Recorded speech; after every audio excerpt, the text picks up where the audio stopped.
اللهم إني أسألك علما نافعا. السلام عليكم ورحمة الله وبركاته. الحمد لله نحمده ونستعينه ونستغفره ونؤمن به ونتوكل عليه ونعوذ بالله من شرور أنفسنا ومن سيئات أعمالنا، من يهده الله فلا مضل له ومن يضلله فلا هادي له، وأشهد أن لا إله إلا الله وحده لا شريك له، وأشهد أن محمدا عبده ورسوله. أما بعد، فأعوذ بالله من الشيطان الرجيم. بسم الله الرحمن الرحيم. يا أيها الذين آمنوا كتب عليكم الصيام كما كتب على الذين من قبلكم لعلكم تتقون. قال النبي صلى الله عليه وسلم: من صام رمضان إيمانا واحتسابا غفر له ما تقدم من ذنبه. আমরা আল্লাহ তাআলার দরবারে শুকরিয়া আদায় করছি। আল্লাহ সুবহানাহু ওয়া তাআলা আমাদেরকে আরেকটি সপ্তাহ বাঁচিয়ে রেখেছেন, ঈমানের উপর রেখেছেন, আলহামদুলিল্লাহ। এবং গত শুক্রবারে আমরা ফিকহুস সিয়াম নিয়ে একটা স্পেশাল সেশন রমাদানের পূর্ববর্তী সময়ে শুরু করছিলাম। এটার দ্বিতীয় পর্বে আজকে আমাদেরকে উপস্থিত হওয়ার তৌফিক দান করছেন আল্লাহ রাব্বুল আলামিনের দরবারে আমরা শুকরিয়া আদায় করছি, আলহামদুলিল্লাহ। আমাদের পক্ষ থেকে অসংখ্য গণিত দুরূদ ও সালাম আমাদের প্রিয় নবী মুহাম্মদ, আমরা সবাই পড়ি সাল্লাল্লাহু আলাইহি ওয়াসাল্লাম, এবং তার সম্মানিত পরিবার পরিজন, তার প্রিয় ভাজন, সাহাবায়ে কেরাম এবং এই পথ ধরে যারা চলে গেছেন, চলছেন, চলবেন সবার প্রতি। মোহতারাম হাজিরিন, আমরা আজকের এই সেশনটাতে গত সপ্তাহে আমরা কথা বলছিলাম শবে বরাত নিয়ে এবং শাবান নিয়ে। শাবানকে, আল্লাহ রাসূলের শাবানটা কেমন ছিল, এই দিন কেন্দ্রিক কিভাবে আল্লাহ রাসূল সাল্লাল্লাহু আলাইহি ওয়াসাল্লাম যা কিছু করতেন। তো আজকে বাংলাদেশে নিসফু শাবান, শাবানের মধ্য রজনী, আমরা যেটাকে শবে বরাত হিসেবে জানি, এটা বরকতময় রজনী। আল্লাহ সুবহানাহু ওয়া তাআলা এই রাতে অনেক মানুষকে ক্ষমা করে দিবেন। দুই প্রকার মানুষ এই ক্ষমা পাবে না। এক প্রকার যাদের ঈমানের সমস্যা আছে, আর আরেক প্রকার হচ্ছে যাদের অন্তরে হিংসা আছে। তো আপনি আমি যদি শিরিক মুক্ত ঈমান রাখতে পারি এবং হিংসা মুক্ত অন্তর রাখতে পারি, তাহলে আমরা আশা করছি ইনশাআল্লাহ আল্লাহ সুবহানাহু ওয়া তাআলা তার এই সাধারণ ক্ষমায় আমাদেরকে অন্তর্ভুক্ত করবেন ইনশাআল্লাহ বিইذনিল্লাহি তাআলা। মুহতারাম হাজিরিন, আমরা আজকে শুরু করব কথা ফিকহুস সিয়াম দিয়ে। ফিকহ মানে গত সপ্তাহে আমরা বলেছিলাম, ফিকহ মানে হচ্ছে আন্ডারস্ট্যান্ডিং, সিয়াম মানে হচ্ছে ফাস্টিং বা রোজা। এই রোজাটাকে ইসলাম আমাদেরকে কি জন্য দিয়েছে, এই রোজাটাতে আমরা কি কি করতে হবে, এটা সংশ্লিষ্ট মাসালা মাসাইলগুলো আমরা যাতে আগে জানতে পারি, জানলে মনে করেন সামনে রমাদান আসতেছে, আমরা সেটা প্র্যাকটিস করতে সুবিধা হবে ইনশাআল্লাহ বিইذনিল্লাহি তাআলা। তো চলুন আমরা একটু শুরু করি আল্লাহ সুবহানাহু ওয়া তাআলার উপর ভরসা করে। আমরা আজকে যে সকল বিষয় নিয়ে কথা বলবো, একটু এই সকল বিষয়গুলো দেখে নিই। রমাদান ও সিয়ামের পরিচয়। 2 নম্বর হচ্ছে রমাদান ও সিয়ামের গুরুত্ব।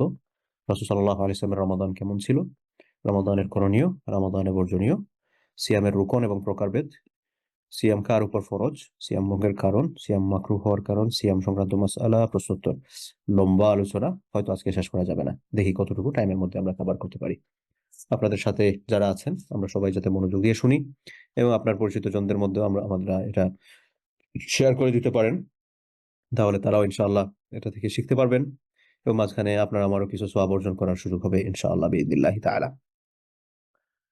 প্রথম কথা হচ্ছে রমাদান ও সিয়ামের পরিচয়। রমাদানের পরিচয় কি? রমাদান হচ্ছে হিজরি ক্যালেন্ডারের একটি মাস, আরবি ক্যালেন্ডারের একটি মাস। কয় নম্বর মাস? এটা হচ্ছে নবম মাস। রমাদানের পর আরো 3টা মাস বাকি থাকে, শাওয়াল, যুলকাদা, যুলহিজ্জা। তো এই হিসাবে রমাদানের নাম্বার হচ্ছে নবমতম মাস। আরবি ক্যালেন্ডারের নবমতম মাস হচ্ছে রমাদান। রমাদান শব্দ যেটা, এটা যারা আরবি ভাষাবিদ আছেন তারা বলে থাকেন যেটা রমদন শব্দ থেকে এসেছে এবং এটার অর্থ হচ্ছে যে নিজেকে বিরত রাখা, এরকম একটা অনুবাদ করে থাকেন আর কি।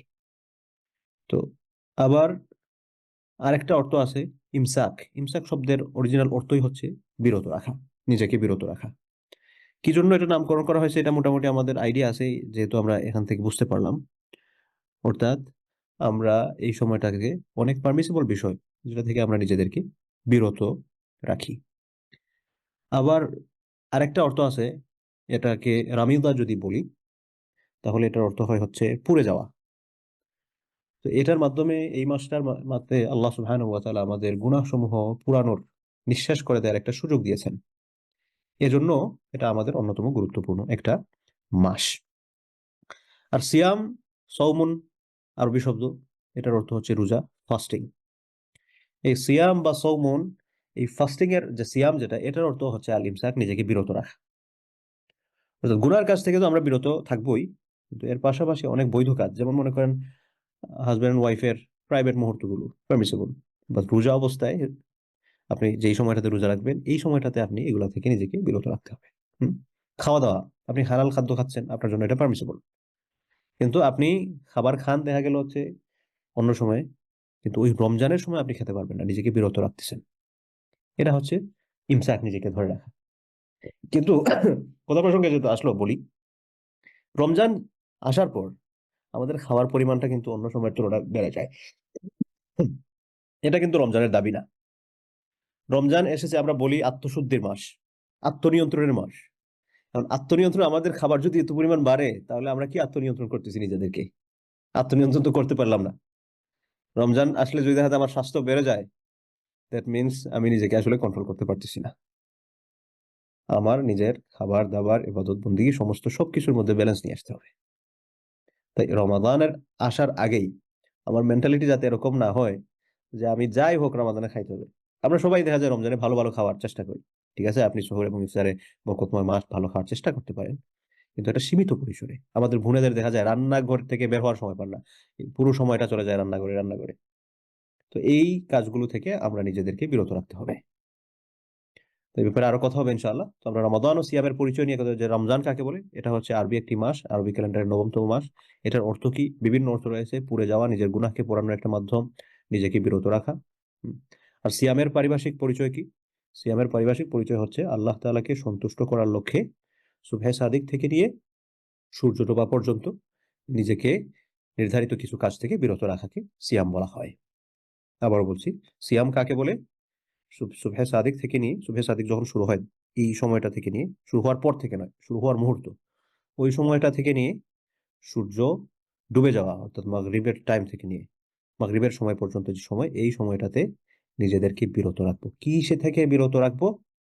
নির্ধারিত কিছু কাজ থেকে। কি কাজগুলো সেটা আমরা জানবো ইনশাআল্লাহ সামনে।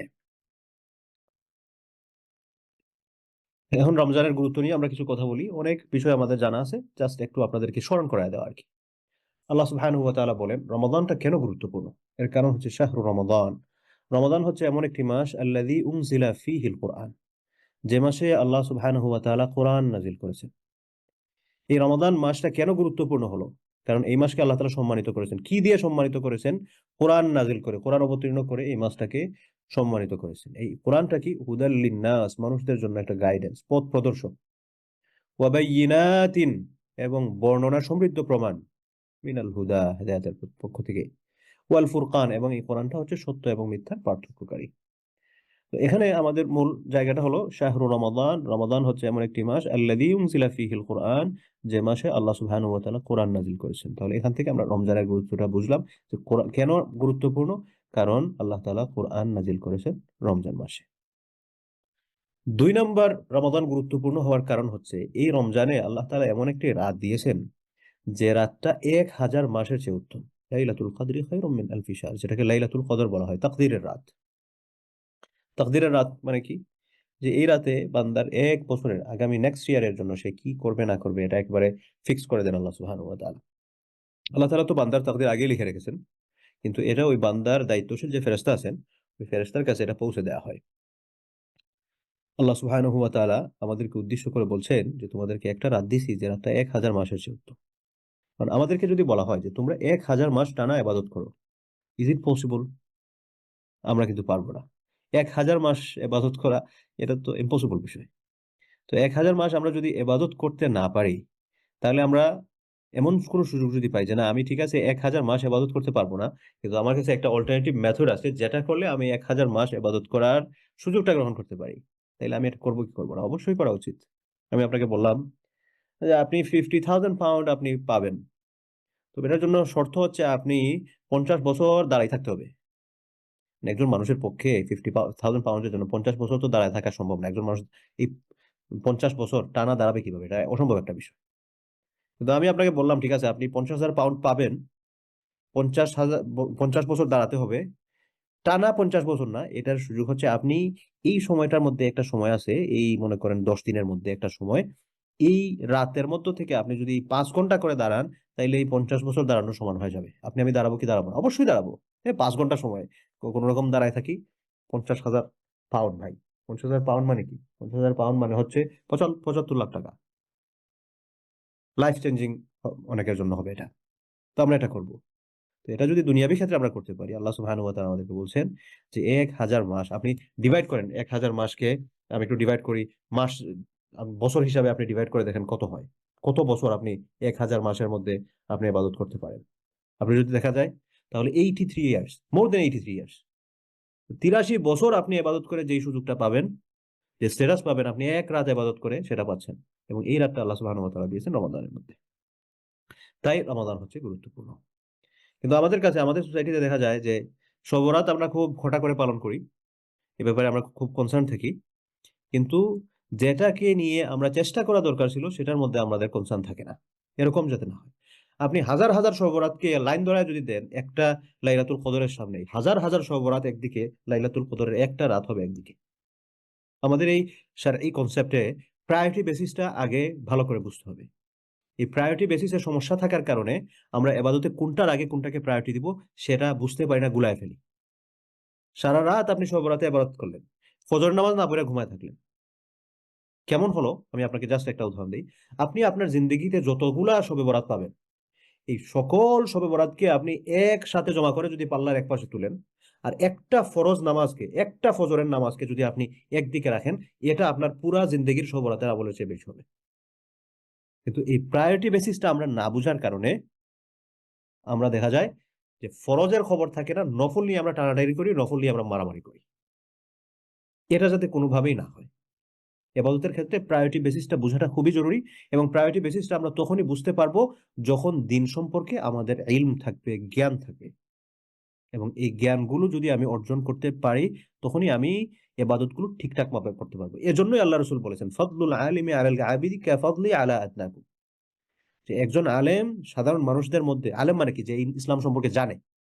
আলেম মানে যারা জুব্বা পাঞ্জাবি, লম্বা টুপি, এগুলা একটা ড্রেস কোড আমরা বানাইছি, এটাকে আলেম বলে না। আলেম মানে হচ্ছে যার গভীর পাণ্ডিত্য আছে। আপনি একটা বিষয় জানেন, আপনি এ ব্যাপারে আলেম।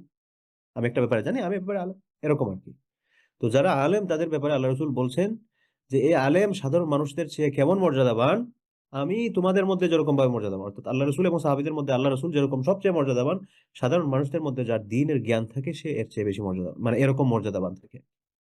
তো যেখান থেকে গিয়েছিলাম যে দ্বীনের প্রায়োরিটি বেসিস গুলো আমাদের বুঝতে হবে, আল্লাহ তাআলা যাতে আমাদের তৌফিক দান করেন। এরপরে আরেকটি হাদিসের দিকে যাই। রাসূল সাল্লাল্লাহু আলাইহি ওয়াসাল্লাম বলেন, সহিহ মুসলিমের হাদিস, ইযা জাআ রমাদান, রমজান মাস যখন আসে, ফুত্তিহাত আবওয়াবুল জান্নাহ, তখন জান্নাতের দরজাসমূহগুলো খুলে দেওয়া হয়। ওয়া গুল্লিকাত আবওয়াবুন নার, জাহান্নামের দরজাগুলো বন্ধ করে দেওয়া হয়। ওয়া সুফিদাতিশ শায়াতিন, শয়তানকে অ্যারেস্ট করে বেঁধে ফেলা হয়। তাকে ডান্ডা বেড়ি পড়ায়া তাকে বেঁধে অ্যারেস্ট করে রেখে দেওয়া হয়, যাতে আমরা ভালো করে ইবাদত বন্দি করতে পারি। দেখেন, এটা হচ্ছে আল্লাহ তাআলার দয়া। কেমন দয়া? আগেকার যুগে মানুষরা লম্বা হায়াত পেত। কারণ যত লম্বা বেশি হায়াত, তত বেশি ইবাদত। কারণ আমরা তো সেই তুলনায় কম হায়াত পাই।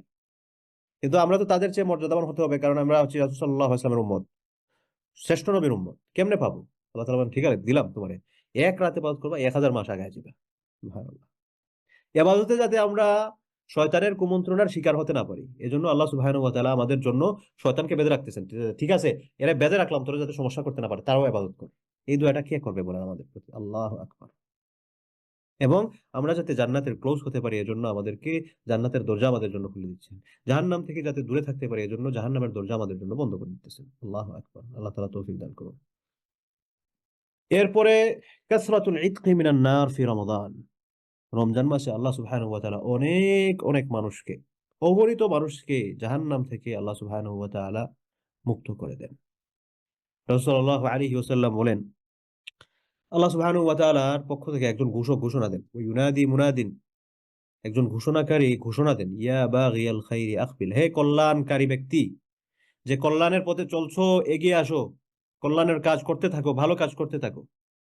ওয়া বাগিয়াশ শার, এই মন্দের উপর চলা ব্যক্তি, আকসিদ, থেমে যাও, থেমে যাও, আর আর খারাপ পথে চলো না। তোমার জন্য আর কি করবো? শয়তানকে বেঁধে রাখছি, তোমাকে জান্নাতের পথ দেখাচ্ছি, তোমাকে আমি বলছি আমার কাছে ক্ষমা চাও, এত কিছু তোমাকে দিলাম, তারপরও তুমি আল্লাহর ওয়াস্তে তুমি আর খারাপ পথে চলো না। এই মহব্বতটা আমাদেরকে কে করবে বলেন? আল্লাহ ছাড়া কে করবে বলেন? ওয়া ইউনাদি মুনাদিন, একজন ঘোষণাকারী ঘোষণা দিয়ে বলে, ইয়া বাগিয়াল খায়র, হে কল্যাণের উপর চলা ব্যক্তি, আকবিল, এগিয়ে আসো। ওয়া ইয়া বাগিয়াশ শার, হে কল্যাণের প্রতি অকল্যাণের প্রতি খারাপ পথে যারা চলছো, থেমে যাও, আর চলো না, আর চলো না, অনেক কিছু করছো, এবার থেমে যাও, তোমার থেমে যাওয়ার পালা। ওয়ালাহু উতাকা মিনান নার, ঘোষণা দেন জাহান্নাম থেকে মুক্তির ঘোষণা, জাহান্নাম থেকে মুক্ত করা হচ্ছে। ওয়াযালিকা কুল্লা লাইলাতিন, এরকম প্রত্যেক রাতে চলতে থাকে। তখন একজন মানুষ আমাকে বলতেছে ডেকে ডেকে প্রত্যেক রাতে, এই ভাই ভাই, এদিকে আসেন না ভাই, এদিকে আসেন না, আমার কি যাওয়া উচিত না? দুনিয়াবী দৃষ্টিতে একজন মানুষ যদি আমাকে কল করে, আমি যাওয়ার জন্য প্রস্তুত হই। আমার রব আমাকে ডাকতেছেন, আমি কয়টা তার ডাকে সাড়া দিছি, কয়বার আমি এটা ফিল করতে পারছি। এরপর রমাদানের আরেকটা গুরুত্ব, আল্লাহ রাসূল বলেন উমরাতুন ফি রমাদান, রমজানে একটা উমরা করা, তাকদি হাজ্জাতান আও হাজ্জাতান মাই, রমজানে উমরা করবেন, এই উমরার বিনিময়ে হজের সওয়াব পাবেন। আবার আল্লাহ রাসূল সাল্লাল্লাহু আলাইহি ওয়াসাল্লাম বলেছেন আরেকটা আয়াতে, যে তুমি রমজানে উমরা করো, আমার সাথে হজ করার সওয়াব পাবে। সুবহানাল্লাহ, সুবহানাল্লাহ। তো যাদেরকে আল্লাহ তাআলা তৌফিক দিয়েছেন, রমজানে একটু উমরা করার চেষ্টা করবেন, আল্লাহ সুবহানাহু ওয়া তাআলা যাতে কবুল করেন ইনশাআল্লাহ। তো এখানে আমরা রমজান মাসের গুরুত্ব পেলাম, রমজান মাস কি কি কারণে গুরুত্বপূর্ণ। এবার আমরা রোজার গুরুত্ব নিয়ে কিছু বিষয় একটু জানি। আল্লাহ সুবহানাহু ওয়া তাআলা বলেন, ইয়া আইয়ুহাল্লাযীনা আমানু, হে ঈমানদারগণ, কুতিবা আলাইকুমুস সিয়াম, তোমাদের উপর রোজাকে ফরজ করা হয়েছে। কামা কুতিবা আলাল্লাযীনা মিন ক্বাবলিকুম, যেমন ভাবে এটা তোমাদের পূর্ববর্তীদের উপরও ফরজ করা হয়েছিল। আমাদের মনে হতে পারে আল্লাহ আমাদের জন্য এই উপবাসের সিস্টেমটা রাখছেন, ভাই না খায়া কষ্ট করে থাকতে হয়। আল্লাহ তাআলার কাছে আমরা যাতে এই প্রশ্নটা করতে না পারি, সেজন্য আল্লাহ তাআলা আমাদেরকে বলছেন যে এটা শুধুমাত্র তোমাদের উপর ফরজ এরকম না, বরং তোমাদের পূর্ববর্তীদের উপরে ফরজ ছিল। লাআল্লাকুম তাত্তাকুন, কেন এটা ফরজ করা হয়েছে তোমাদের উপর? কারণ এটার মাধ্যমে তুমি আল্লাহ ভীরুতা অর্জন করতে পারবে। লাআল্লাকুম, যাতে করে তোমরা তাত্তাকুন, আল্লাহ ভীরু হতে পারো, আল্লাহর সাথে ভয়ের সম্পর্কটা স্থাপন করতে পারো, আল্লাহ ভীরু যাতে পরহেজগার হতে পারো। দেখেন, আমি একটা জায়গায় জব করি, আমি যদি একটা জায়গায় জব করি, এই মালিক কখনোই চাইবে না আমাকে স্যালারি বাড়াইয়ে দিতে। এই মালিক সবসময় আমাকে চেষ্টা করবে কিভাবে আমাকে যত কম স্যালারি দেওয়া যায়। এটাই থাকে হচ্ছে আমাদের, যারা আমরা জব যারা করেন, যাদের কাছে করেন তাদের। আপনি যদি একটা প্রতিষ্ঠান চালান, আপনার এখানে কয়েকজন মানুষকে নিয়োগ দিচ্ছেন, আমরা চেষ্টা থাকবে কি আমি যত কম তারা বেতন দেওয়া যায়, রাইট? ইল্লা মাস একটা স্কেল করে রাখি যে ঠিক আছে এই সময় পর একটা কোম্পানির রুল রেগুলেশন থাকে, ওই সময়টাতে আমরা বেতন বাড়াই একটা সার্টেন অ্যামাউন্ট। কিন্তু কারো ইচ্ছা থাকে না যে না, এরা আমি বেশি বেতনে রাখবো। কিন্তু আমাদের রব আমাদেরকে এমন এমন জব দিচ্ছেন, দিয়ে বলতেছেন এটা করো, বাড়ায় দেবো, এটা করো, সব সময় চান আমাদেরকে কিছু বাড়ায় দিতে, সব সময় চান আমাদেরকে বাড়াইতে। কিন্তু আমরাই হচ্ছে সেই বদবখত কমবখত, আমরা নিতে চাই না। কারণ আপনার বস যদি আপনাকে স্যালারি বাড়ায় দেয়, এখানে কেউ আছেন যে চাকরি করেন যে না, বস আমার এত স্যালারি দরকার নেই, আমরা কেউ বলবো না। অথচ আমার রব আমাকে বলছেন তোমাকে দিচ্ছি আমি, নেও, আমরা নেয়ার জন্য প্রস্তুত না। আল্লাহ আমাদেরকে হেদায়েত দান করুন। এটা যে আয়াতটা বললাম সূরা বাকারার 183 184 নম্বর আয়াত। এরপর একটা হাদিস বলি, বুখারী মুসলিমের হাদিস। ইবনু ওমর রাদিয়াল্লাহু আনহুমা, ইবনু ওমর কে? আব্দুল্লাহ ইবনু ওমর, ওমর রাদিয়াল্লাহু আনহুর ছেলে। তিনি হাদিস বর্ণনা করেছেন, তিনি বলেন ক্বালা রাসূলুল্লাহ সাল্লাল্লাহু আলাইহি ওয়াসাল্লাম, আল্লাহ রাসূল বলছেন, বুনিয়াল ইসলামু আলা খামসিন, ইসলাম পাঁচটা ভিত্তির উপর দাঁড়ায় আছে, পাঁচটা জিনিসের উপর ইসলাম দাঁড়ায় আছে। শাহাদাতি আল্লা ইলাহা ইল্লাল্লাহ ওয়া আন্না মুহাম্মাদুর রাসূলুল্লাহ, এক নাম্বার ভিত্তি হচ্ছে শাহাদা। ইসলামের যে পাঁচটা ভিত্তি আমরা সবাই জানি এটা শাহাদা। দুই নাম্বার কি? ইকামিস সালাহ, নামাজ কায়েম করা। ওয়া ইতাইজ যাকাত, যাকাত দেয়া, তিন নাম্বার। চার নাম্বার ওয়া সাওমি রমাদান, রমজানের রোজা রাখা। পাঁচ নাম্বার হচ্ছে ওয়া হজ্জুল বাইত, এবং আল্লাহর ঘর হজ করা, অর্থাৎ হজ করা আর কি। তো রোজা কেন গুরুত্বপূর্ণ? যে রোজা হচ্ছে ইসলামের পাঁচটা ভিত্তির মধ্যে চার নাম্বার ভিত্তির নাম হচ্ছে রোজা। কেউ যদি জেনে বুঝে রোজা অস্বীকার করে, কেউ যদি রোজাকে অস্বীকার করে, ওই ব্যক্তি ইমানদার থাকবে না, বেঈমান হয়ে যাবে। কিন্তু কেউ যদি স্বীকার করে যে না, আমার রোজা রাখা দরকার, কিন্তু সে রাখে না, কবিরা গুনাহগার হবে, কিন্তু বেঈমান হবে না। কিন্তু কেউ যদি জেনে বুঝে বলে যে না, তোর রোজা রাখার দরকার নেই, এটা আন্দাজি, এরকম কেউ কারো যদি চিন্তা থাকে, তাহলে ওই ব্যক্তির ঈমান ভেঙে যাবে। আরেকটি হাদিস বলি, আল্লাহ রাসূল সাল্লাল্লাহু আলাইহি ওয়াসাল্লাম বলেন, কুল্লু আমাল ইবনি আদম ইউদাআফ, আল্লাহ সুবহানাহু ওয়া তাআলা বান্দার সবগুলো আমলের বিনিময় বাড়ায় দেন। দেখেন, ওই যে আগে বলছিলাম যে আমরা কাজ করলে, যাদের কাজ করছি তারা আমরা যতটুকু কাজ করছি সেটার পয়সা দিবে, বাড়ায় দিবে না। ইল্লা মাশা, একটু অল্প দিতে পারে। কিন্তু আল্লাহর জন্য আমরা যতটা কাজ করতেছি, প্রত্যেকটা কাজের ক্ষেত্রে আল্লাহ রাসূল বলেন কুল্লু আমাল ইবনি আদম ইউদাআফ, প্রত্যেকটা আমলের বিনিময়, ভালো বিনিময় আল্লাহ সুবহানাহু ওয়া তাআলা বাড়ায় দেন। আল হাসানাতু আশারু আমসালিহা, কতটুকু? কম হইলেও 10 গুণ। এটার মিনিমাম ফিগার হচ্ছে আমি যতটুকু করছি এর 10 গুণ বাড়াবেন, ইলা 700 ضعف, 10 গুণ থেকে বড় শুরু 700 গুণ পর্যন্ত বাড়াইতে পারেন। এবং এই বাড়ানোটা সবচেয়ে বেশি বাড়ে হচ্ছে রমাদানে। قال الله عز وجل, আল্লাহ সুবহানাহু ওয়া তাআলা বলেন, এটা হচ্ছে হাদিসে কুদসি, বলেন প্রত্যেকটা আমলের বান্দার প্রত্যেকটা আমল বানানো হয় একমাত্র রোজা ছাড়া। রোজাটা সাধারণ 10 গুণ থেকে যে নিয়ে 700 গুণ, এটার বাইরে। তাহলে এটার কি সওয়াব কম? আল্লাহ সুবহানাহু ওয়া তাআলা আমাদেরকে জানাচ্ছেন ফাইন্নাহু লি, এটার সওয়াব কম না, কারণ এই রোজাটা হচ্ছে আমার জন্য, আমার পার্সোনাল চয়েস। এটা সবগুলো ইবাদতই আমার খুব পছন্দের, কিন্তু রোজাটা আমি স্পেসিফিকলি আমার জন্য খাস করে রাখছি। ওয়া আনা আজজি বিহি, এবং আমি এটার প্রতিদান দিব। আল্লাহু আকবার। কেন? ইয়াদাউ শাহওয়াতাহু, কারণ সে তার ন্যাচারাল যে কামনা বাসনা যেটা আছে, অ্যাট্রাকশন, এটাকে সে নিজের মধ্যে স্থমিত করে রাখে। হাজবেন্ড এন্ড ওয়াইফের মধ্যে যে একে অপরের প্রতি একটা আকর্ষণ, তাদের মধ্যে প্রাইভেট মুহূর্তগুলো কাটানো, তারা এটা থেকে নিজেকে বিরত রাখছে। অত আমা, এবং তার খাবার থেকে বিরত থাকতেছে, যেটা তার জন্য পারমিশবল ছিল, মিন আজলি, কেন? আমার আদেশ রক্ষার্থে, আমাকে সন্তুষ্ট করার জন্য। এটার উদাহরণ হচ্ছে এরকম, যেমন মনে করেন আপনি জব করতেছেন, তো আপনি জব করতেছেন বসের কোম্পানিতে, বস মালিক, আপনি তার জন্যই কাজ করতেন, যে কোনো কাজই করেন তিনি আপনাকে স্যালারি দিচ্ছেন। কিন্তু এখানে এসে বস আপনাকে বললেন, এই ফাইলটা নিয়ে যাও, এটা হচ্ছে আমার পার্সোনাল ফাইল, এটার এটার রিওয়ার্ডটা আমি নিজে দিব। এর মানে কি? এর মানে হচ্ছে অন্য সব কাজও বসের, কিন্তু এটা হচ্ছে ওনার এক্সট্রা পার্সোনাল, এক্সট্রা কেয়ার, যেটার বিনিময়টা উনি, এটার রিওয়ার্ড যেটা বা বোনাস যেটা উনি নিজে দিবেন। এরকম আল্লাহ সুবহানাহু ওয়া তাআলা আমাদেরকে বলছেন সব ইবাদতই আল্লাহ তাআলার জন্য, সব ইবাদত আল্লাহ তাআলার জন্য।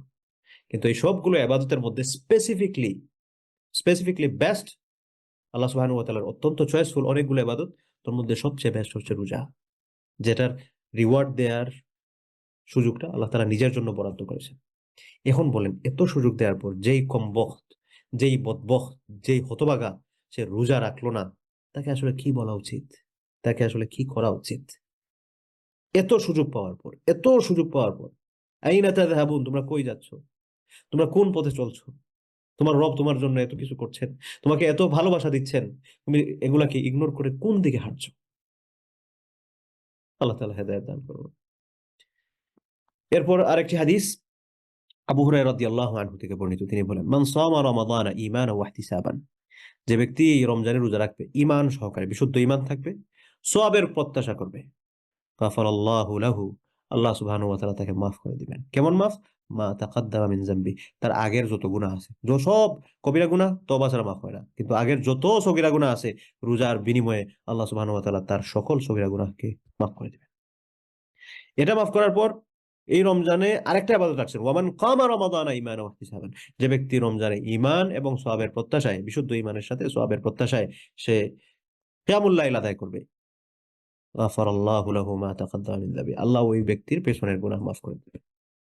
আরো স্পেসিফিকলি বলছেন, ওয়ামান কামা লাইলাতাল কদরি ঈমানান ওয়া ইহতিসাবান, ঠিক আছে, সব দিন পারতেছো না, লাইলাতুল কদরের রাত্রিতে যে ব্যক্তি ঈমান সহকারে, বিশুদ্ধ ঈমানের সাথে এবং সওয়াবের প্রত্যাশায় যে ব্যক্তি কিয়ামুল লাইল আদায় করবে, কিয়ামুল লাইল কি?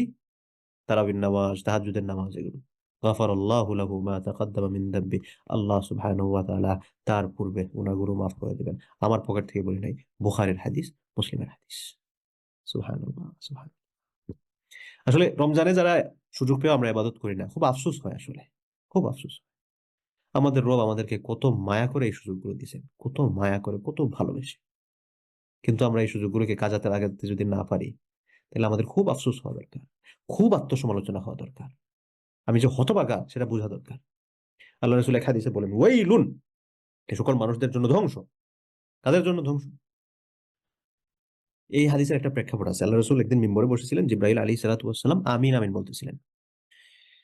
না সরি, জিবরাইল আলাইহিস সালাম দোয়া করতেছিলেন, আল্লাহ রাসূল আমিন আমিন বলতেছিলেন। সাহাবায়ে কেরামগণ জিজ্ঞেস করলেন, ইয়া রাসূলুল্লাহ, আপনি আমিন আমিন বললেন যে? আল্লাহ রাসূল বললেন, তোমরা দেখো না জিবরাইল আসছিলেন, দোয়া করছেন, আমি আমিন আমিন বলছি। কি কি দোয়া? তোর মধ্যে একটা দোয়া ছিল, সেই সকল মানুষদের জন্য ধ্বংস যারা রমজান পেল কিন্তু তার গুনাহগুলো মাফ করাতে পারতো না। এজন্য ওমর রাদিয়াল্লাহু আনহু ঈদের দিন কাঁদতেন। তার সাথে বন্ধু-বান্ধব জিজ্ঞেস করলেন, আপনি ঈদের দিন কাঁদতেছেন?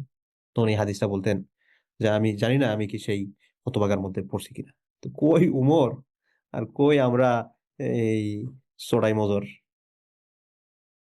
কিভাবে সাহাবায়ে কেরামগণ আসলে রমাদানকে গুরুত্ব দিয়েছেন, সুবহানাল্লাহ।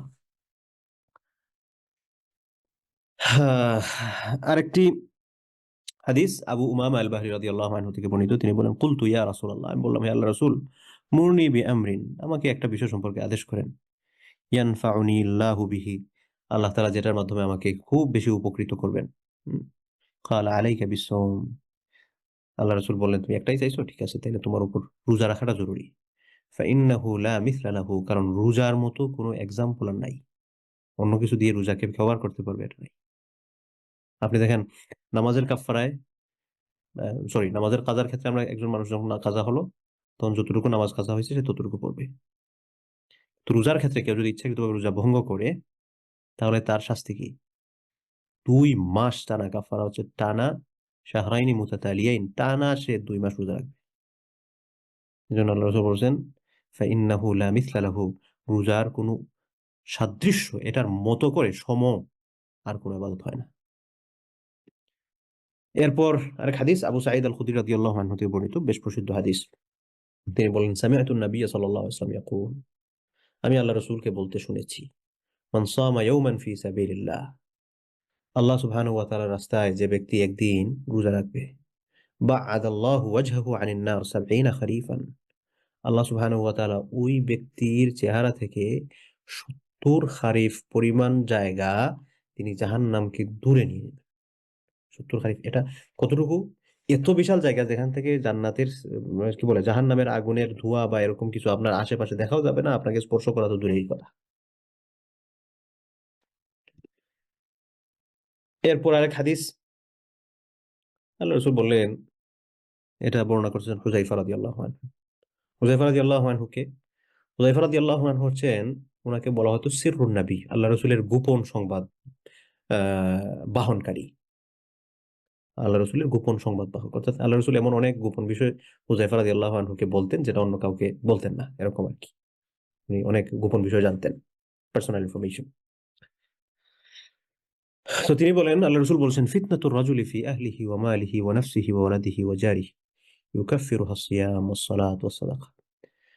মানুষ ফিতনায়, আমরা প্রত্যেকেই ফিতনার মধ্যে আছি। ফিতনাতুর রাজুলি, ব্যক্তির ফিতনা, ফি আহলিহি, তার পরিবারে, ওয়া মালিহি, তার সম্পদে, ওয়া নাফসিহি, তার নিজের ক্ষেত্রে, ওয়া ওয়ালাদিহি, তার সন্তানে, ওয়া জারিহি, তার প্রতিবেশীর ক্ষেত্রে। আমরা বিভিন্ন ধরনের ফিতনায় জর্জরিত, যেই ফিতনাগুলোর কারণে দেখা যায় আমরা ইবাদতবন্দি ওরকম করতে পারি না, বা বিভিন্ন ধরনের ফিতনায় আমরা নিজেরা জড়ায় পড়ি। কিন্তু এগুলোর কাফফারার একটা ব্যবস্থা রাখছেন আল্লাহ তাআলা।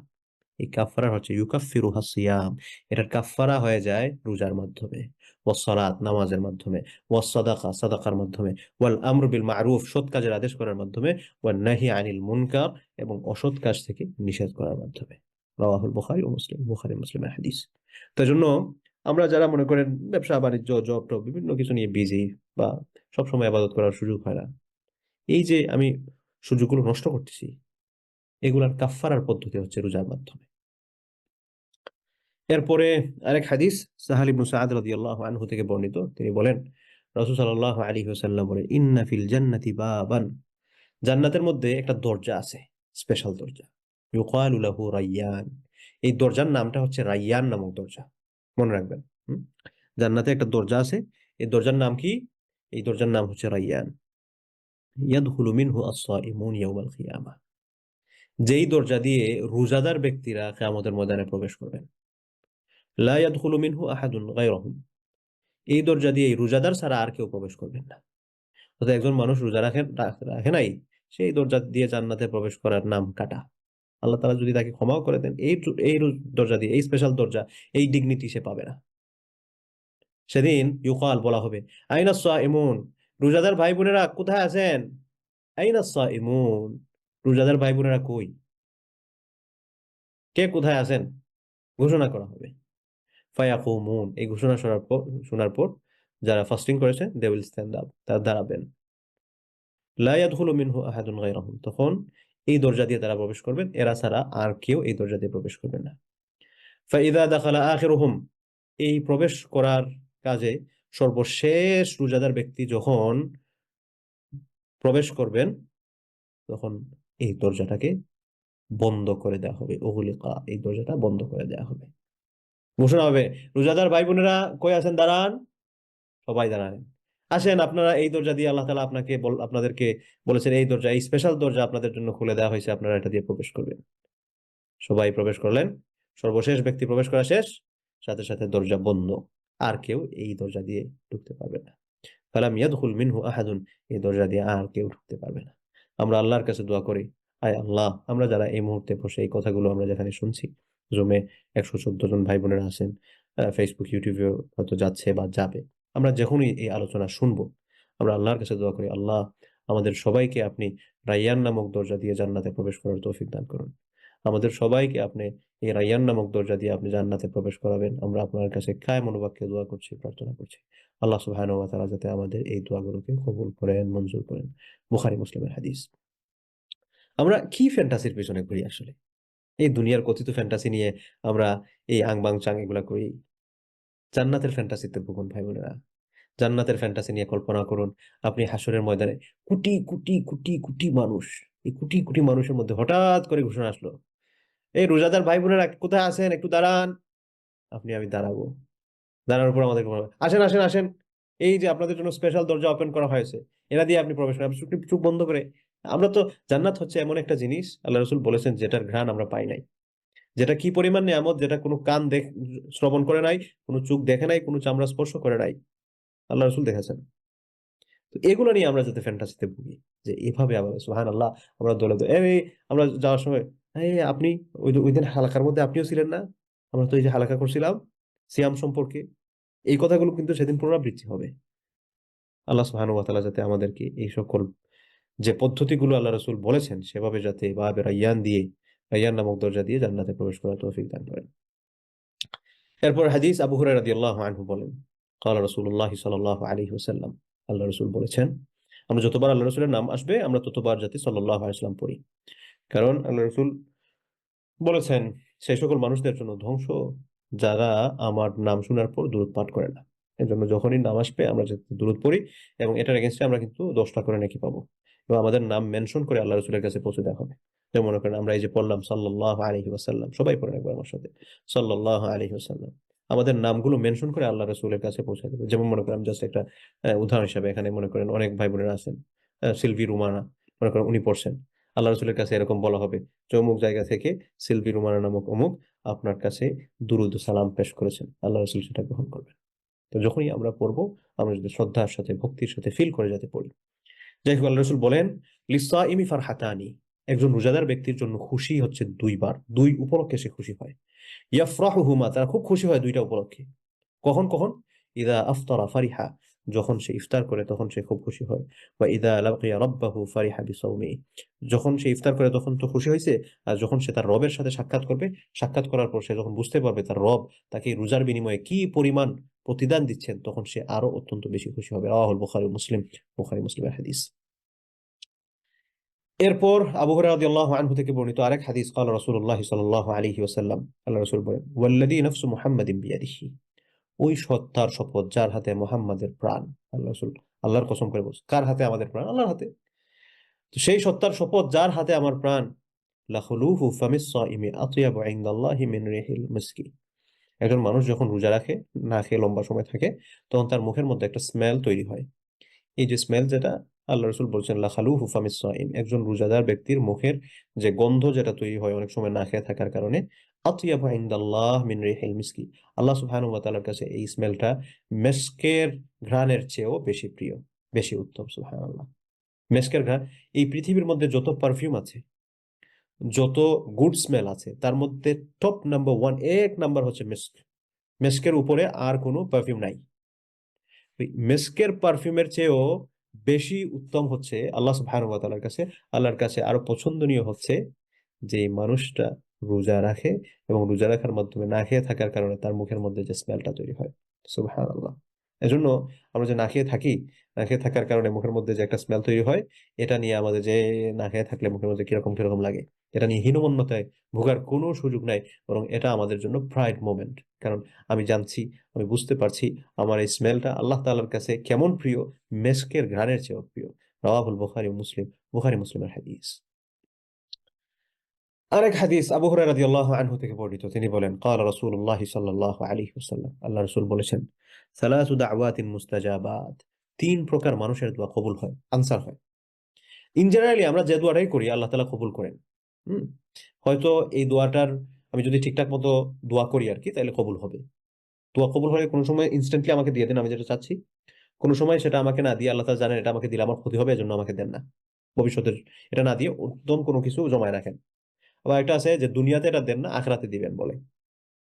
কিন্তু 3 প্রকার মানুষের দোয়া আল্লাহ তাআলা খুব ইনস্ট্যান্টলি কবুল করেন। 3 প্রকার মানুষ কারা কারা? এক প্রকার হচ্ছে দাওয়াতুস সাইম, রোজাদার ব্যক্তির দোয়া। এজন্য ভাই বোনেরা, আমরা যখনই রোজা রাখবো, রোজা রাখার পর আমরা যদি দোয়া করাটা মিস না করি, আল্লাহর কাছে চাইতে হবে। আল্লাহ খুব চাইতে পছন্দ করেন তার কাছে। আল্লাহ তাআলা চান আমরা যাতে তার কাছে চাই। এজন্য যা অল্প থেকে অল্প বিষয় আল্লাহর কাছে চান। আপনার ঘরে চাল শেষ হয়ে গেছে, আপনি আপনার হাজবেন্ডকে ফোন করে বলছেন চাল নিয়ে আসবেন, বা ভাই একটা জিনিস চান, আপনার ওয়াইফকে বলছেন এটা আল্লাহর কাছে এটা দোয়া করেন। আপনি তাকেও বলেন, আল্লাহ আমার ঘরে চাল শেষ হয়ে গেছে, চালের ব্যবস্থা করে দেন। আমরা কিন্তু এগুলো করি না, কিন্তু আল্লাহ তাআলা এগুলো কিন্তু খুব পছন্দ করেন। আল্লাহ ঘরে চাল শেষ হয়ে গেছে, আল্লাহ আমার চালের ব্যবস্থা করে দেন। ওসিলা হিসেবে আপনি আপনার হাজবেন্ডকে বললেন, কিন্তু দোয়াটা আপনি আল্লাহর কাছে করবেন, এটার জন্য সওয়াব পাবেন, বরকত পাবেন। আমার ঘরে বিস্কিট শেষ হয়ে গেছে, আপনার কাছে কথাগুলো হাস্যকর মনে হতে পারে, কি বলে এগুলো, কিন্তু এটাই বাস্তব আসলে। আল্লাহ তাআলা খুব পছন্দ করে।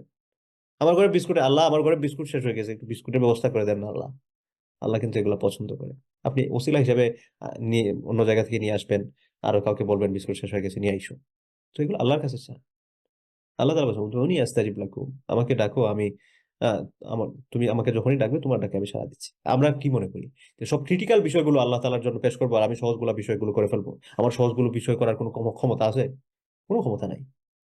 আল্লাহ তাআলা এটা আমার জন্য সহজ করেছেন দেখে আমার জন্য সহজ মনে হচ্ছে। এজন্য আমি আমার জীবনের শুরু থেকে নিয়ে শেষ পর্যন্ত প্রত্যেকটা মুহূর্তে যেন আমি আল্লাহর কাছে চাইতে পারি। চাইতে তো পয়সা লাগে না ভাই। একজনের সাথে দেখা করতে, অ্যাপয়েন্টমেন্ট নিতে, কাউকে ম্যানেজ করতে, হয়তো আপনার জন্য পয়সা খরচ করতে হবে, কিন্তু আল্লাহর কাছে চাইতে তো পয়সা লাগে না। আর মোবাইল নষ্ট হয়ে গেছে, আল্লাহ আমার মোবাইল নষ্ট হয়ে গেছে, মোবাইলটা ঠিক করে দেওয়ার ব্যবস্থা করেন আল্লাহ, আমি যাতে এটাকে ভালো কাজে চালাতে পারি। অল্প থেকে অল্প, ছোট থেকে ছোট, বড় থেকে বড়, মজাই যেটাই হোক আল্লাহর কাছে চান। আল্লাহ রসুল বলেন 3 প্রকার মানুষের দোয়া কবুল হয়। একটা হচ্ছে দাওয়াতুস সাইম, রোজাদার ব্যক্তির দোয়া। আর একটা হচ্ছে দাওয়াতুল মাজলুম, অত্যাচারী অপ্রেসড কোনো মানুষের দোয়া। ও দাওয়াতুল মুসাফির, এবং যে ব্যক্তি সফর অবস্থায় আছে ওই ব্যক্তির দোয়া। তো এই জন্য এই সকল অবস্থায় আমরা দোয়া করতে যাতে না ভুলি।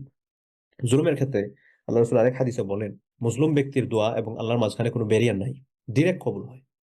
এজন্য আমরা যাতে খুব কেয়ারফুল থাকি, আমি যাতে কারো উপর জুলুম না করি। কারণ আয-যুলমু যুলমাতুন ইয়াওমাল কিয়ামা, কিয়ামতে জুলুম অত্যন্ত ভয়ঙ্কর অন্ধকার হয়ে আমাদের জন্য আত্মপ্রকাশ করবে। রাওয়াহুল বাইহাকী, বাইহাকীর হাদিস, তাবরানীর হাদিস, শেখ আলবানী রাহিমাহুল্লাহ এটাকে সহিহ বলেছেন।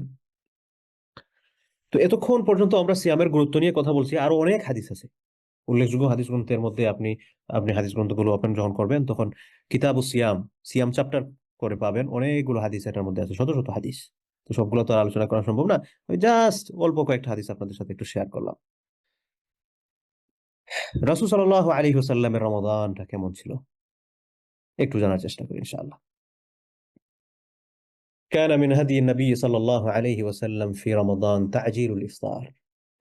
আল্লাহ রাসূল সাল্লাল্লাহু আলাইহি ওয়াসাল্লামের লাইফস্টাইল ছিল রমাদানে তিনি ইফতারটা খুব দ্রুত করতেন, অর্থাৎ ইফতারের সময় হয়ে গেছে ডিলে করতেন না। ইফতারের সময় হয়েছে ইনস্ট্যান্ট টাইম তিনি ইফতার করছেন।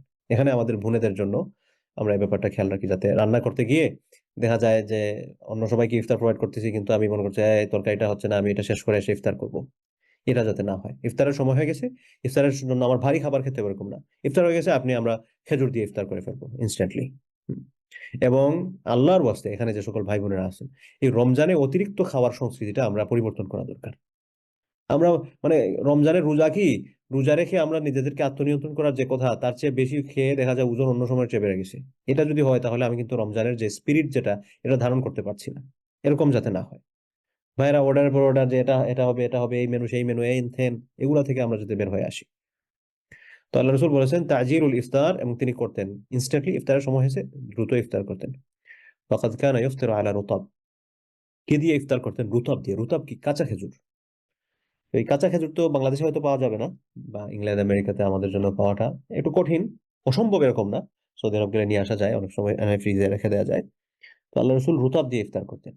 ফাইল্লাম ইয়াজিদ রুতাবান, আল্লাহ রসুল যদি রুতাব না পেতেন, কাঁচা খেজুর, ফাইন্নাহু ইফতিরু আলা তামার, তখন আল্লাহ রসুল সাধারণ যে খেজুর আছে, যেটা শুকানোর পর যেটা হয় আর কি, এটা দিয়ে তিনি ইফতার করতেন। ফাইল্লাম ইয়াজিদ, ওনার কাছে যদি খেজুরও না থাকতো, ফাইন্নাহু ইফতিরু আলা মা, তখন আল্লাহ রসুল সাল্লাল্লাহু আলাইহি ওয়াসাল্লাম পানি দিয়ে ইফতার করতেন। হুম। এরপর আল্লাহ রসুল এক হাদিসের মধ্যে বলেন, লা ইয়াজালুন নাস বিখাইরিন মা আজ্জালুল ফিতর, মানুষজন যতক্ষণ পর্যন্ত না ইফতার তাড়াতাড়ি না করছে ততক্ষণ পর্যন্ত সে কল্যাণ পাবে না। অর্থাৎ আপনি বলতেছেন আমি কল্যাণ পাই না, লাইফের মধ্যে আমি সবসময় স্ট্রেসফুল থাকি, বারাকাহ পাচ্ছি না। আল্লাহ রসুল বারাকা পাওয়ার পয়েন্ট গুলো বলে দিচ্ছেন, কোথায় কোথায় বারাকা আছে। একটা হচ্ছে ইফতারের মধ্যে, তাড়াতাড়ি ইফতার করবেন বরকত পাবেন। আর একটা হাদিসে আল্লাহ রসুল বলেছেন তাছাড়া হারু, তোমরা সাহরি করো, সাহরি খাও। অনেক সময় দেখা যায় আমরা না খেয়ে ঘুমাই থাকি, ভাই সময় হয়ে গেছে আর পেটে খিদা নাই, খাবো না। এরকম যাতে না হয়, অল্প কিছু খাবো, একটা খেজুর খেলাম, অল্প পানি খেলাম শহরের নিয়তে। কারণ ফাইন্না ফিস সুহুরি বারাকা, আল্লাহ রসুল বলছেন শহরের খাবারের মধ্যে বরকত আছে। মানে আপনি যদি বলেন যে না আমি, আমার বরকত লাগে না, আমার ব্লেসিংস লাগে না আল্লাহর পক্ষ থেকে, তাহলে আপনার জন্য আমার কিছু বলার নাই। আর যদি মনে করেন যে না আমার আসলে ব্লেসিংস দরকার, তাহলে এই পয়েন্ট গুলোতে ব্লেসিংস আছে, আপনাকে দেখাই দিচ্ছি। কোথায়? তাড়াতাড়ি ইফতার করার মধ্যে, সুহর গ্রহণ করার মধ্যে। এরপর আল্লাহ রাসূল বলছেন আজ্জিলুল ফিতরা, তোমরা ইফতারটা তাড়াতাড়ি করো। ফাইনাল ইয়াহুদ ইউআখিরুন, কারণ ইহুদি এরা হচ্ছে ইফতার দেরিতে করতো। ওয়া কানা ইয়াদউ ইনদা ফিতরিহি, আল্লাহ রাসূল সাল্লাল্লাহু আলাইহি ওয়াসাল্লামের রমাদানটা কেমন ছিল, তিনি যখন ইফতার করতেন তখন আল্লাহ তাআলার কাছে দোয়া করতেন। ঠিক আছে, এবং একটা কি দোয়া পড়তেন? যাহাবা আয-যামা ওয়াবতাল্লাতিল উরুক ওয়া থাবাতাল আজর ইনশাআল্লাহ। মুখস্থ করবেন এটা। যাহাবা আয-যামা, আমার সাথে সাথে বলেন, যাহাবা আয-যামা ওয়াবতাল্লাতিল উরুক ওয়া থাবাতাল আজর ইনশাআল্লাহ। আবার বলতেছি, যাহাবা আয-যামা, যামা শব্দ ক্লান্তি, যাহাবা আয-যামা ক্লান্তি চলে গেছে, ওয়াবতাল্লাতিল উরুক রগরেশা সমূহ এগুলো সতেজ হয়েছে, ওয়া থাবাতাল আজর এবং প্রতিদানটা প্রতিষ্ঠিত হয়েছে। মানে রোজা যে রাখলেন এটার বিনিময়ে আল্লাহ তাআলা যে সওয়াব দিচ্ছেন, থাবাতাল আজর, আমি রোজা পরিপূর্ণ করে ফেলছি, ইনশাআল্লাহ আমি এখন সওয়াব পাবো, ইনশাআল্লাহ যদি আল্লাহ তাআলা চান। তাহলে এটা এই দোয়াটা যাতে আমরা পড়ি ইফতার করার সময়, হ্যাঁ? যাহাবা আয-যামা ওয়াবতাল্লাতিল উরুক ওয়া থাবাতাল আজর ইনশাআল্লাহ। আবার পড়েন আমার সাথে, যাহাবা আয-যামা ওয়াবতাল্লাতিল উরুক ওয়া থাবাতাল আজর ইনশাআল্লাহ। এটা পড়বেন ইনশাআল্লাহ। এরপর রাসূল সাল্লাল্লাহু আলাইহি ওয়াসাল্লাম সুহুরের ক্ষেত্রে কি করতেন? আম্মা হাদিহু আলাইহিস সালাম ফিস সাহুর, মানে সাহরি যেটা আমরা বলি আরকি, এটাকে আমরা সেহরি যাতে না বলি।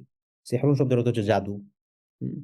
এই সেহরি না বলে সুহুর আমরা আরবি প্রপারলি পড়ার চেষ্টা করব আরকি ইনশাআল্লাহ। ফাকাদ কানা ইউআখিরুহু, ইফতারটা করতেন তাড়াতাড়ি আর সুহুরটা করতেন লেট করে, অর্থাৎ শেষ সময়টাতে এসে, আগে আগে সুহুর করতেন না। ইলা মা ক্বাবলা দুখুলি ওয়াক্তিল ফাজরি বিকালিল, ওই ফজরের সময় ঢোকার অল্প আগে ইফতারটা শেষ করতেন। হুম? এইভাবে ওয়া কানা ইউয়াযিবু আলাইহি, আল্লাহ রাসূল এটাকে কন্টিনিউ করতেন। এবং আল্লাহ রাসূল সাল্লাল্লাহু আলাইহি ওয়াসাল্লাম মুসলমানদেরকে উৎসাহিত করেছেন আমরা যাতে সুহুরটা গ্রহণ করি। তাই আগে যেটা বললাম যে না খায়া ঘুমায় আছি, এটা যাতে না হয়, এবং এটা বরকতপূর্ণ খাবার। তুআমাল মুবারাক, বরকতময় খাবার। আল্লাহ রাসূল বলেন তাসাহহারু, তোমরা সুহুর গ্রহণ করো, ফাইন্না ফিস সুহুরি বারাকা, কারণ সুহুরের মধ্যে বরকত রেখেছেন আল্লাহ তাআলা। ওয়া কানা an-নাবিয়্যু সাল্লাল্লাহু আলাইহি ওয়াসাল্লাম আকসারুন নাসি জাওদান ওয়া কারামান, আল্লাহ সুবহানাহু ওয়া তাআলা অন্যান্য মানুষের চেয়ে বেশি দান করতেন। আল্লাহ রাসূল সাল্লাল্লাহু আলাইহি ওয়াসাল্লাম অত্যন্ত বিনয়ী মানুষ ছিলেন, অত্যন্ত দানশীল মানুষ ছিলেন। খাসসাতান ফি রমাদান, এবং রমজানে এটা আরো বেশি হতো। ইবনে আব্বাস রাদিয়াল্লাহু আনহু থেকে বর্ণিত এক হাদিস, ইবনে আব্বাসকে আল্লাহ রাসূল চাচাতো ভাই আব্দুল্লাহ ইবনে আব্বাস, তিনি বলেন কানা রাসূলুল্লাহ সাল্লাল্লাহু আলাইহি ওয়াসাল্লাম আজওয়াদান নাস, আল্লাহ রাসূল মানুষদের মধ্যে অত্যন্ত দানশীল মানুষ ছিলেন। ওয়া কানা আজওয়াদা মা ইয়াকুনু ফি রমাদান হিনা ইয়ালকাহু জিবরাইল, আর জিবরাইল আলাইহিস সালামকে যখন তিনি দেখতেন তখন আরো বেশি দান করতেন। তার সাথে যখন সাক্ষাৎ হতো রমজানে, আল্লাহ রাসূল সাল্লাল্লাহু আলাইহি ওয়াসাল্লাম জিবরাইল আলাইহিস সালামের সাথে মিলে একজন আরেকজনকে কোরআন শোনাতেন, তারা কোরআন স্টাডি করতেন। তো এটা যখন করতেন তখন আরো বেশি দান করতেন। ওয়া কানা জিবরাইল ইয়ালকাহু ফি কুল্লি লাইলাতিন, আর জিবরাইল প্রত্যেক রাতে আল্লাহ রাসূলের কাছে আসতেন মিন শাহরি রমাদান। ফায়ুদারিসুহুল কুরআন, তারা একজন আরেকজনকে কোরআনের পাঠ দিতেন, স্টাডি করতেন, গ্রুপ স্টাডি। ক্বালা কানা রাসূলুল্লাহ সাল্লাল্লাহু আলাইহি ওয়াসাল্লাম হিনা ইয়ালকাহু জিবরাইল, আল্লাহ রাসূল যখন জিবরাইল আলাইহিস সালামকে দেখতেন, তার সাথে সাক্ষাৎ করতেন, আজওয়াদা বিল খাইরি মিনার রিহিল মুরসালা, তখন কল্যাণকর কাজে নিজেকে এমন ভাবে বিলাতেন, প্রবাহিত বাতাস যেরকম ভাবে চলতেই থাকে, স্টপ হয় না, ওইরকম ভাবে আল্লাহ রাসূল সাল্লাল্লাহু আলাইহি ওয়াসাল্লাম ভালো কাজ করার চেষ্টা করতেন, সাদাকা করার চেষ্টা করতেন। সুবহানাল্লাহ। এজন্য আমরা অবশ্যই সাদাকা করি। তো সাদাকা করার ক্ষেত্রে আমরা রমাদান কেন্দ্রিক প্রজেক্টগুলোতে আমরা এগিয়ে আসি। যেমন মনে করেন সাপোজ আমরা একটা উদ্যোগ নিয়েছি, আমরা সবাই যাতে শরীক হতে পারি। গাজার ভাই বোনদেরকে আমরা একটু ইফতার করাতে চাই। তো এরকম যে সকল আপনি নিজেও একটা প্রজেক্ট করতে পারেন। আপনার আত্মীয়স্বজনদেরকে যে না আমি রমাদান কেন্দ্রিক আমি আমার এই কাজগুলো করলাম। এই সকল কাজগুলো করলে এই যে বারাকাহ গুলো পাওয়া যায় ইনশাআল্লাহ।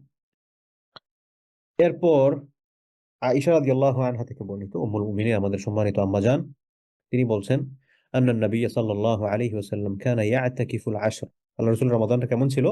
আগে তো ইফতার কেমনে করতেন, সুহর কেমনে করতেন, তারপর কোরআন স্টাডি করতেন, এই সকল বিষয়গুলো পেলাম। তো এখানে আগে আরেকটা শিক্ষা আমরা মিস করে আসছি, যে কোরআনটা স্টাডি করা। রমাদান কোরআন নাজিলের মাস, এই সময়টাতে আমরা যাতে কোরআনটা পড়ি, তেলাওয়াত করলে অবশ্যই আমরা সওয়াব পাবো। এর পাশাপাশি কোরআনটা যাতে আমরা বুঝে পড়ার চেষ্টা করি, কারণ এটা হচ্ছে আমাদের জন্য এই সঠিক পথ প্রদর্শনের মাধ্যম। যেমন আল্লাহ আমাদেরকে কি বলছেন, এটা যদি আমরা বুঝতে না পারি, তাহলে আল্লাহকে আমরা ফিল কিভাবে করবো বলেন? আল্লাহ তাআলা তো আমাদেরকে বুঝায় দিয়েছেন, তুমি এটা করো, এটা করো, এটা করো। কখন আমরা এটা বুঝতে পারবো?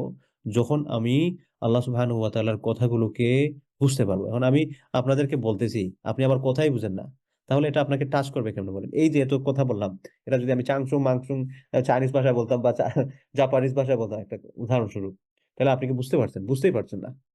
তো আমি এমন কোন ভাষা যদি ইউজ করি যেটা আপনি বুঝতে পারেন না, তাহলে আপনি তো আমার এখানে থাকবেন না, চলে যেতেন এতক্ষণে, বা থাকলেও আপনি কিছুই বুঝতে পারতেন না।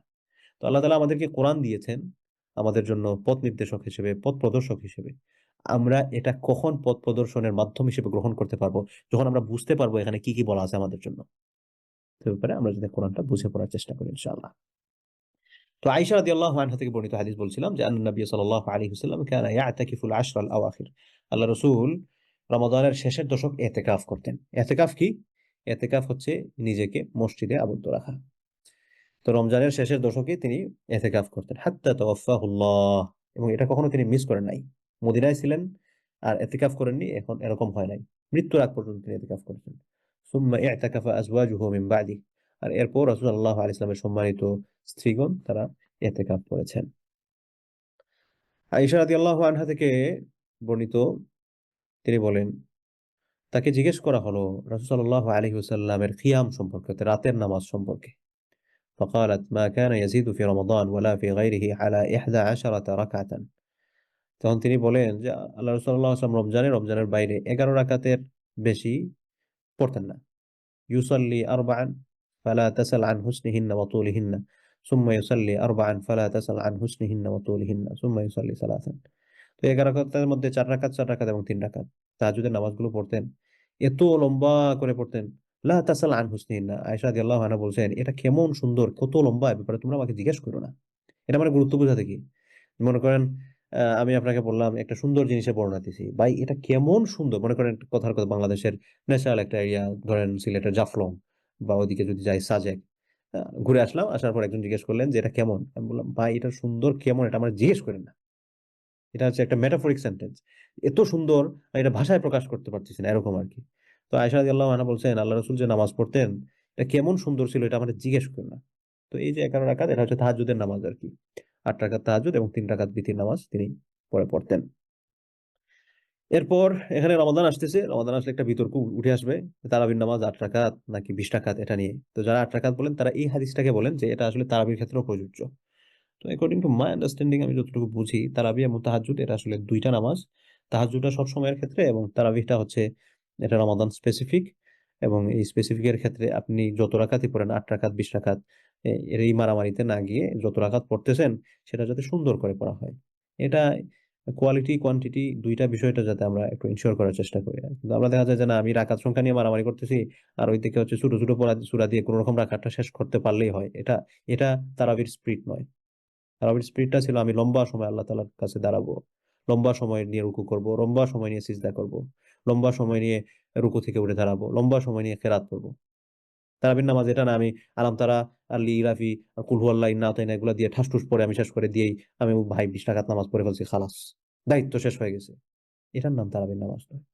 তারাবির নামাজ হচ্ছে আমি ধীর স্থিরভাবে দাঁড়িয়েছি, আল্লাহর সাথে কথোপকথন করছি, আল্লাহর সাথে কথা বলতে গিয়ে আমি হারিয়ে যাবো এটার মধ্যে। এরকম একটা ফিলিংস নিজের মধ্যে কাজ করতে হবে। এটা যদি করি তাহলে আমি তারাবির স্পিডটা আদায় করতে পারতেছি। আর নয় জাস্ট ঠুকটাক আমি সিজদা দিতেছি, এখান থেকে অর্জনের কিছুই আমার হচ্ছে না। ফাওয়াইলুল লিল মুসাল্লিন, এই নামাজীদের জন্য আরো ধ্বংসের কারণ হচ্ছে। এরা আল্লাযীনা হুম আন সালাতিহিম সাহুন, এরা তাদের নামাজ সম্পর্কে বেখবর।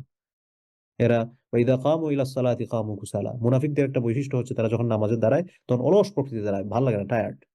তো আমাদের যদি ভাই সারাদিন কাজ করে আসছি, কোন রকম তারাবি পড়ে ঘুমায় থাকলে হয়, এটা তারাবির স্পিরিট না। এই তারাবি পড়ার কোনো মানে হয় না। আল্লাহ তাআলা আমাদেরকে সহি সমঝ দান করুন। তো আমরা আসলে রমাদানের করণীয় সম্পর্কে কথা বলা দরকার। কিন্তু সময় হয়ে গেছে। আমার আবার আজকে একটু অফিস আছে, অফিসেও যাওয়া লাগবে। তাই আমি কথা আর লম্বা করতেছি না। ইনশাআল্লাহ আগামী শুক্রবারে আমরা এখান থেকে কথা কন্টিনিউ করব, আগামী জুমাবারে আল্লাহ তাআলা তৌফিক দিলে। আর এর আগে এখন আপনাদের প্রশ্ন থাকলে আমরা প্রশ্ন নেওয়া শুরু করি। আজকে আমরা রমাদানের গুরুত্ব নিয়ে কথা বললাম, রাসূল সাল্লাল্লাহু আলাইহি ওয়াসাল্লামের রমাদানটা কেমন ছিল সেটা নিয়ে কথা বললাম। এরপর রমাদান করণীয় বর্জনীয় নিয়ে আমরা ধারাবাহিকভাবে কথা বলবো।